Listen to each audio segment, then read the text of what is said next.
All right, so this is the listening section 3. It's in your textbook, page number 81. Focus on IELTS, page number 81. Okay, so this is about predicting a volcanic eruption. This is section 3. So it's got to have like 2 or more speakers exchanging information. All right, it's about a volcano. Number 1 or 10 will come non-stop, unlike the other listenings where there are breaks. Okay, so here this is like cloud. Can you see? All right, it's not really clear in your textbook, but let's have a look at it here. And then there are arrows pointing saying high, medium, and low. So what is that? So write no more than 3 words. And also number 2, again, pointing at the clouds saying strong, moderate, and weak. So what is that? All right, and dome growth here, ashfall, and number 3, something like those brown pieces. Okay, number 3. So what are these? Number 4, pointing at that line or whatever. What is that? And the rain here. Okay, and let's move it on to number 5. Number 5, you see something like a river, okay, flowing down from the volcano. What is that? And number 6 here, that looks like little houses. What are these? Number 6. And number 7, they're pointing at something like the wells with no water. Okay, so what is that? And number 8 is pointing at a horse just kind of jumping and all right, so what can we call that? And number 9, it's got to be something like a sound. Okay, he hears something before the volcano erupts. What is that? And number 10 is obviously it's a smell, H2S they say. So what is that? Number 1 to 10. Let's give it a try. Okay, if the picture from your textbook's not clear, you can have a look at it. All right, so I'll play the audio. So when I play the audio, I need to turn up the microphone and my camera, because otherwise the background noises will disturb you. Okay, so let's get all the answers. Are you ready? Let's go for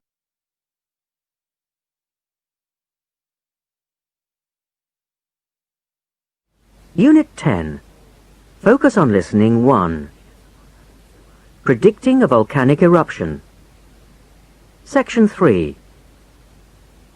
In this section, you'll hear a conversation between 2 students about an assignment on volcanoes. First, look at questions 1 to 10.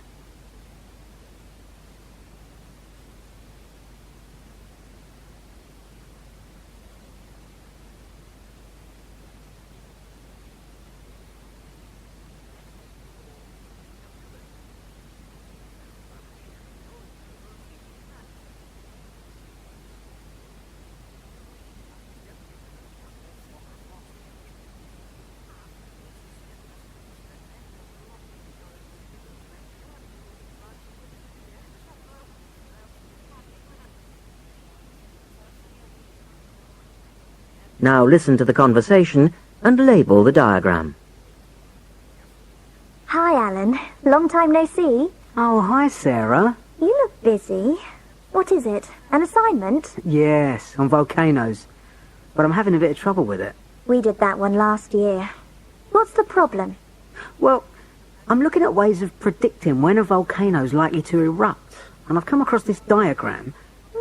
Looks interesting. Yeah. Can I see? Sure. It's from a leaflet they give to local people in the Philippines. And it shows the different signs to look out for. The trouble is, they're not all labelled. Oh, we can probably work out what the rest are. Let's have a go. Oh, okay, great. Well, starting at the top, there's that cloud of smoke or vapour or whatever. And it's at 3 different levels. High, medium and low. I assume that must be the height of the cloud. Yeah, I'd agree with that. Oh, right. But then we've also got strong, moderate and weak. I'm not sure. Could that be force, do you think? I wouldn't have thought so, no. That'll be the volume of the cloud. How large it is, basically. The bigger it is, the more likelihood there is of an eruption. Yes, that makes sense. Now, moving down, we've got something labelled dome growth. Dome, that's the top of the volcano? Right. And then ashfall, which is? See those little spots? I think you get particles of ash raining down. Ah, from the cloud, I see.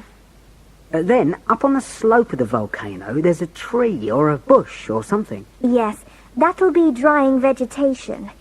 As I remember, volcanoes give off an enormous amount of heat before they erupt. And that causes plants and trees and things to dry. I'm impressed. How'd you remember all this stuff? Just my natural brilliance. Yeah, right.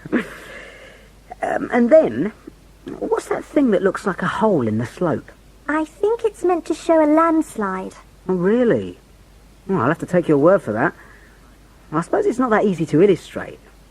Okay, landslide it is. And then we've got... Yes, must be rain. Well done. Oh, thanks. And a river of some kind. Would it be a river of lava? No, not before an eruption, surely. No, I think you'll find that's mud flow. But you write that as one word or two? Mud flow, one word. Right. They can happen before a volcanic eruption as well as during. And if I remember rightly, they can travel at anything up to 100 kilometres an hour. Wow, really? You wouldn't want to get in the way of one of those, would you? Okay, now, what about these two little houses? They seem to be shaking. That's got to be an earthquake, right? Do you get earthquakes at the same time as volcanoes? Uh-huh. I think the two things are very often linked, in fact. Right. Then there are things like, well, like little flower pots and a sign saying no water. I guess they're wells. So, wells drying up. What do you think? Yep, sounds about right for that one.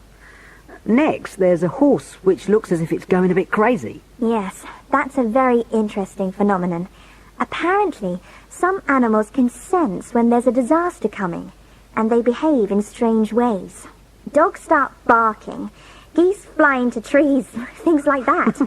I think we can call it abnormal animal behaviour. Yeah, I remember reading about something like that in Japan. Abnormal animal behaviour. Got that. Okay. Next, there are obviously some unusual sounds to listen out for. Before an eruption, you get a rumbling sound, like thunder. Oh, thunder's bad enough. Volcano rumbling must be absolutely terrifying. Right, only one left now. And that's to do with smell, right? Quite an unpleasant smell by the look of it. Yes, volcanoes give off various gases, and one of the most obvious warning signs is a sulphur smell. It's pretty unmistakable. Sulphur. Phew, nasty. Okay, well, I think that's it, finally. Fantastic. You've been a great help, Sarah. Thanks a million. No problem. But I'd better fly or I'll be late. Good luck with the assignment. That is the end of the section.